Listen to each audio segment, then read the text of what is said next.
Hey, what's up, guys? Alright, so this chapter played with my expectations in a way that I honestly did not see coming. I mean, seriously, this chapter. Alright, so what this chapter did was that it took every prediction I had for it from last week's review and everything I thought of during the week before the chapter actually came out, gave me hints of them in the chapter to make me think, oh, maybe I got my prediction right, and then proceeded to throw everything about that prediction I had out the window while laughing and giving me the finger at the same time. Now, that's not to say that I didn't enjoy this chapter. I actually really did enjoy it, especially the way it kind of moves the plot forward in a way that I can't really say any of us expected it to.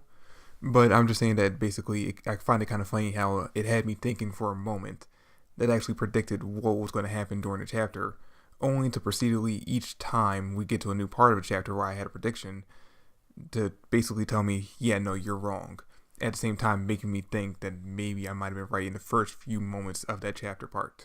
Perfect example of what I'm talking about right now is basically the beginning of the chapter, the very beginning, where we continue on with the fight between Charmy, Asta, and Mimosa versus up against Lil in his elf form. Now, instantly we start the fight between the two of them. We see them going at it again. We see Charmy still throwing attacks at Lil. We see Lil throwing attacks back at her. And since this chapter starting off with this, I'm thinking, okay, maybe my prediction about the fact that we're going to spend a chapter focusing on that fight, finishing it up before we move on to Noelle versus Fauna, I figured, you know what, maybe I might be right about that. And only for us to end up finding out, like, the next page, for Charmy to basically tell Asta and Mimosa, hey, I got this. You two go on ahead. I'll catch up later. We actually look at the panels that we see the two of them fighting. It kind of seems like the two of them are evenly matched, with Charmy kind of being in the favor of winning this fight, simply because of the fact that all of the attacks that Lil sends at her is basically just fuel for her wolf to eat in order to power her up even further. So it kind of seems like if we are going to get a fight, like a decisive winner from this fight, it's going to end up being Charmy regardless of whether or not Asta and Mimosa are involved in it. So it's honestly, it makes sense for him and Mimosa basically just go on by themselves while she continues to fight. And speaking of Charmy's wolf, I saw a comment in my last video where someone mentioned the fact that, they may think this wolf might have some kind of Norse mythology ties to it, and that it actually might be, I'm probably going to butcher his name, Fefner or Furfner. Basically, it's like a historical wolf in Norse mythology. I don't really know that much about it. I'm going to do some more research on it.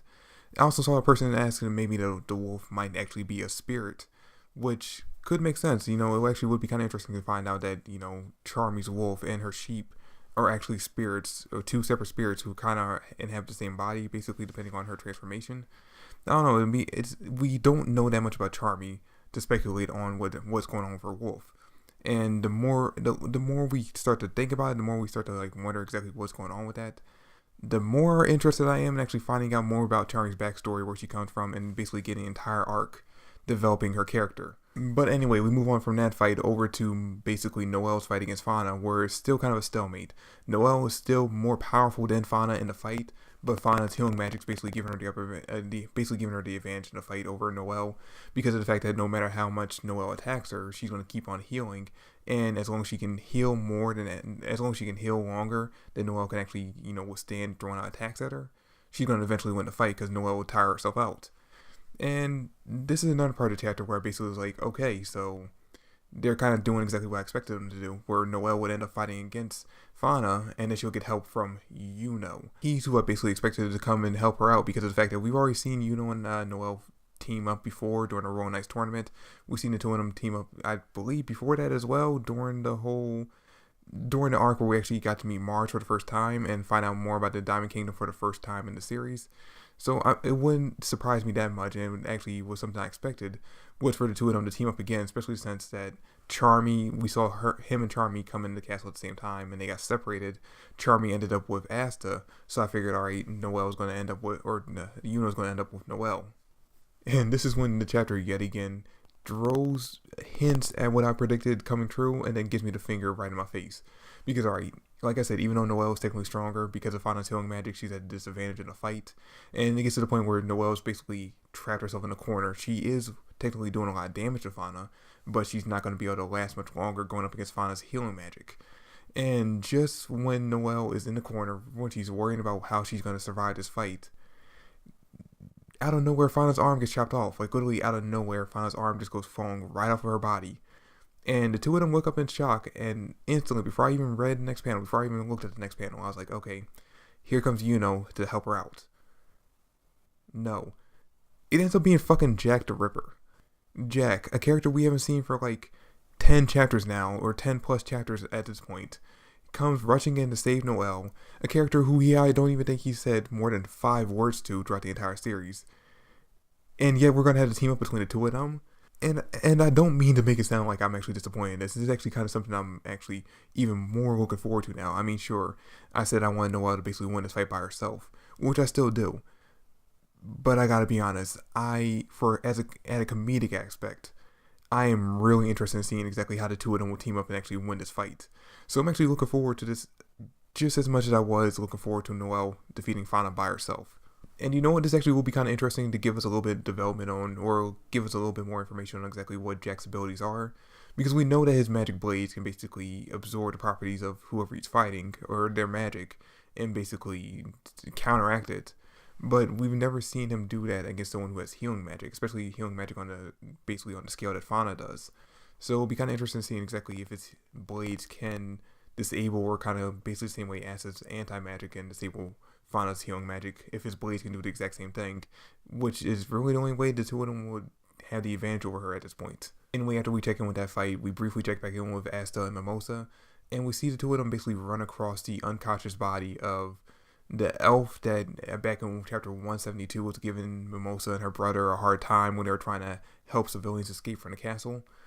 And we kind of get the implication, like, it's sort of implied that Yuno was the one who actually came across him and knocked him out. But based on where we end the chapter off and what we end up finding out at the very end of the chapter, it has me questioning whether or not Yuno was actually the one who fought him. But then again, based on what happened at the end of the chapter, if the guy who I think actually was the one who took out this, I believe his name was David, I think that's what they called him, if he was actually the one who fought David, based on what happened at the end of the chapter, it has me wondering how David's still alive, because he is technically alive. He's confirmed to be unconscious, not dead. So it has me wondering if he actually was the one who did it. Why did he leave him alive? I'm also a little bit disappointed that David got KO'd off screen, simply because of the fact that his dice magic seems like something that actually would be really interesting to see in a fight. And based off how much like of a kind of like a badass he seemed when he was talking to Mimosa and her brother, and basically taunting them and basically seeming like he was above everyone else, just based off his appearance in chapter 172 alone, it had me interested in seeing a fight with him. And now I don't think we're actually going to end up seeing it before the arc ends. Okay, so after that we finally check in with Yuno, and we end up finding out that he is face to face with not only Patry, but Raya and a third elf who, at first when I saw him, looked like a mixture between the character designs of Henry and Gout at the same time. Like, literally to the point where when I first saw him, I thought, holy shit, when did Henry become an elf? Like, just based off of the fact that he has white hair, and in the white panel, I didn't see, like, the end of his head, back of his hair, the fact that it was short. It seemed like it could be Henry at first, and I had to go back and make sure, that there wasn't a point where Henry turned into an elf, and I missed it.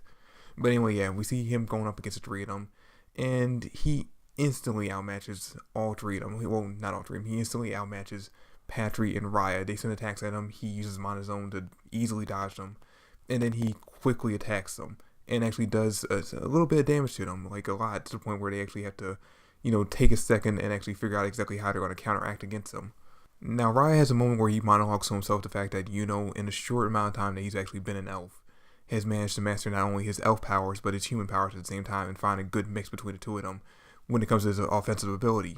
And you know what? This is actually pretty common for Yuno's character, because literally every time we see him next in the series, he is like 10 times stronger than he was the last time we saw him. I mean, literally each time we see from one part to the next of the series is literally like the guy went through a time skip arc where he went through some training and actually got 10 times stronger.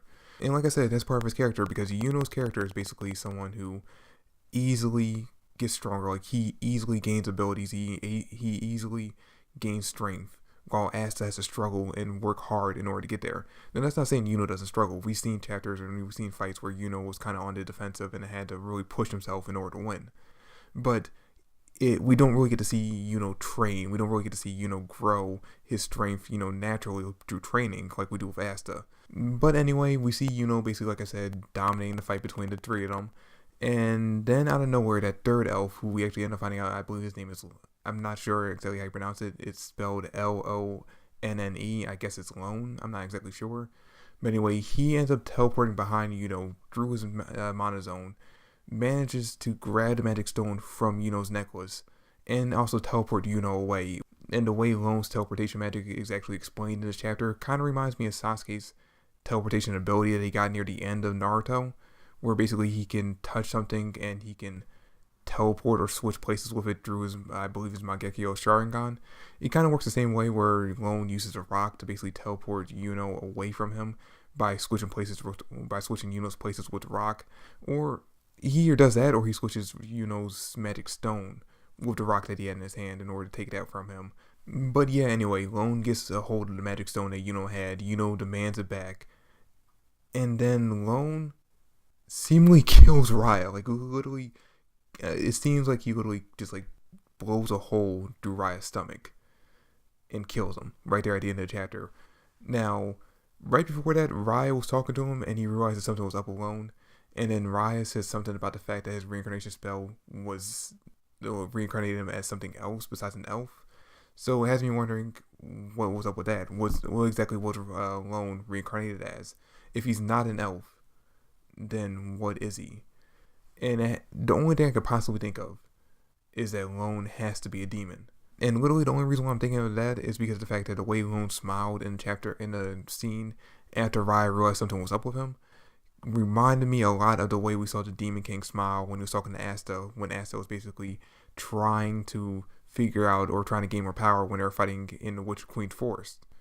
Now, we don't have confirmation that Lone actually is a demon reincarnated in the elf form, but what else could it be? And it has me really interested because of the fact that we don't really know anything about demons in this series. We don't know that much about them. There's something that's been there from the very beginning of it, but we have little to no information really on them, besides the fact that there was a spell that Lich used in order to summon the demon god. That's literally the only thing that we know of. And the fact that Asta has a demon inside of him somewhat. We don't really know anything else besides that. And the fact that we don't have any information on it, and the fact that we're actually possibly seeing a demon become probably one of the main antagonists in this arc this late in the game, has me really interested in finding out exactly what's going to happen in next week's chapter. But yeah, guys, that's pretty much it for the chapter. That's it for the review, and that's all I can think of. I'm really interested, like I said, to see what happens with this demon in next week's chapter. I'm also wondering if the demon or if Lone actually was the one who ended up taking out David before, like, he entered the room with Raya and Patry. Because if he was, like I said, why would he keep David alive by just knocking him out when he ended up seemingly at the end of the chapter killing Raya? It has me questioning. I'm leaning more towards it being Yuno who knocked him out, but who knows? But like I said, that's it for the review. That's it for the chapter. Thanks for watching. I hope you enjoyed. If you did, drop me a like, subscribe to the channel. I greatly appreciate it. Comment down below your thoughts and theories, and I'll catch you guys later. Peace.